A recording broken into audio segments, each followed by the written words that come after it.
wasn't in. It was oxygen. I breathed fully for the first time. I decorated my own apartment with mismatched mugs and thrift store art. I went to cafes alone. I walked in parks without anyone asking where I was going. I found a job I loved, analyzing environmental data. Not glamorous. Not something my mother could show off, but real, purposeful, mine. Then I found Ethan. He wasn't loud. He wasn't flashy. He wasn't a spotlight. He was home. He listened. He noticed. He cared. He remembered how I took my tea. He remembered the exact hour I had my big presentation.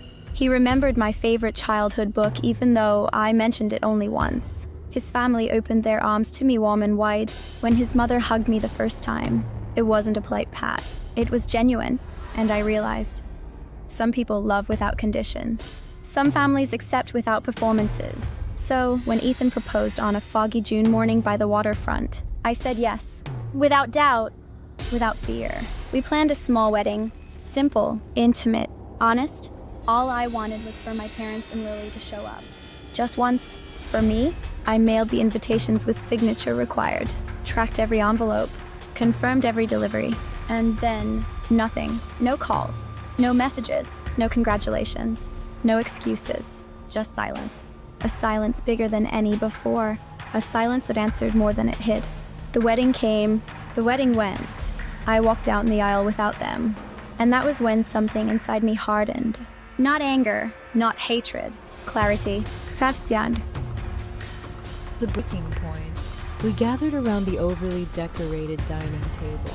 Too many dishes, too much polish, too much pretending. My mother tapped her glass.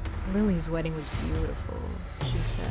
So, Kat, when's yours? The question wasn't innocent. It was performance.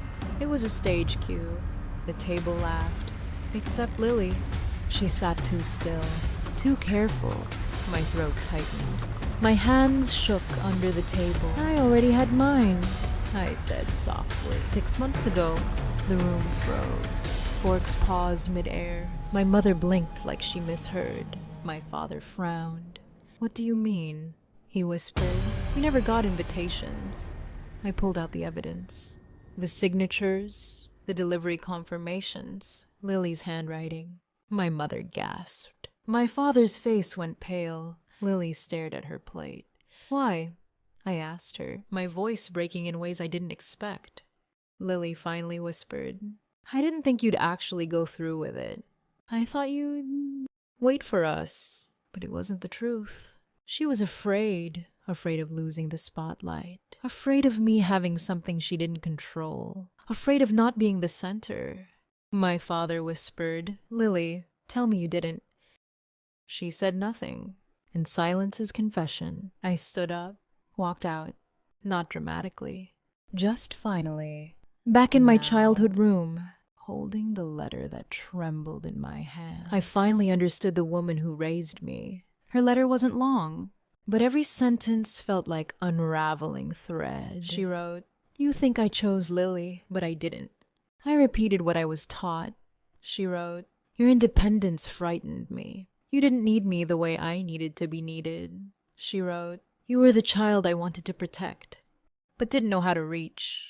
And finally, if you are reading this, I hope you found someone who sees you the way I never learned to.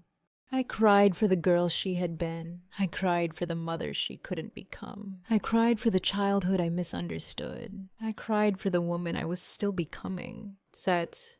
Folded the letter, placed it back in the sewing kit, left the room that had shaped me, walked past the hallway where I once stood small, walked past the kitchen where my voice went unheard, walked out of the house that had kept me quiet, and I felt lighter because I realized this. My mother didn't fail me intentionally. She repeated the only love. It was fear. Her distance wasn't rejection. It was survival. But understanding doesn't mean returning. Empathy doesn't erase pain. Compassion doesn't rebuild trust. Healing doesn't require reconciliation.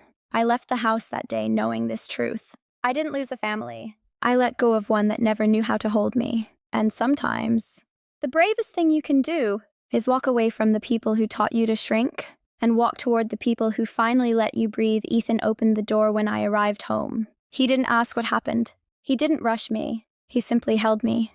Held me like he wasn't trying to fix anything. Held me like it was enough that I existed. Held me like love wasn't conditional. I whispered, I found a letter. He kissed my forehead. We'll read it together. When you're ready. Home. Not the house I grew up in. The home I built. With him. With people who saw me. With a life that didn't need me to shine. Only to be. I made tea. Sat by the window. Watched the rain streak down the glass. Each drop felt like a small cleansing. A small release. I pulled out the sewing kit. Opened the letter again. Read the last line slowly. You didn't lose us. You lost the story we forced you into. Now you are free to write your own. And for the first time in my life, I believed it. It's the end. Like